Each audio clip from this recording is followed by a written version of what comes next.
সংসদীয় আসন ২৫ কুড়িগ্রাম ১, নাগেশ্বরী, ভুরুঙ্গামারী, কচাকাটা এই তিনটা উপজেলা নিয়ে সংসদীয় আসন। আমি নাগেশ্বরী, ভুরুঙ্গামারী, কুড়িগ্রামের এই তিনটি উপজেলার অধিকাংশ ইউনিয়ন করার চেষ্টা করছি এবং করব। এই তিনটে উপজেলার যতগুলো ইউনিয়ন আছে আমি ঘুরে ঘুরে সাইফুর রহমান রানার জনপ্রিয়তা যাচাই করার চেষ্টা করছি। তারই অংশ হিসাবে আজ আমি এসেছি নাগেশ্বরী উপজেলার নেওয়াশী ইউনিয়নে। আমি দেখব আজ সারাদিন সাইফুর রহমানের এখানে জনপ্রিয়তাটা কতটা।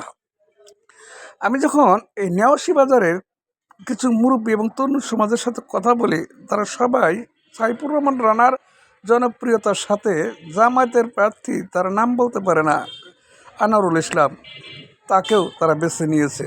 যদিও জামায়াতের প্রার্থীর নাম এই অঞ্চলের মানুষ জানে না, কিন্তু তাদের মার্কাটা যে দাঁড়িপাল্লা সেটা ভালোই মনে রেখেছে।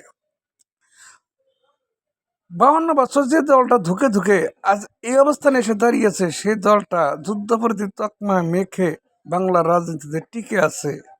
সেই সৌভাগ্য নিয়ে এখন মানুষের কানে জামাতের গুণগান। ভাবতেই অবাক লাগে যে দলটা একটা সময় যুদ্ধাপরাধীর তকমা গাইছিল, এখন তারা নির্বাচনের মাঠে। কিন্তু বিএনপির অদূরদর্শিতা এবং জনসংযোগের অভাবে তারা আজ হয়তোবা কালের হারিয়ে যাওয়ার পথে। মানুষের মুখে জামায়াতের জয়গান, যেটা ভাবতেই অবাক লাগে যে জয়গানটা হওয়ার কথা ছিল ধানের শীষের, কিন্তু নয়।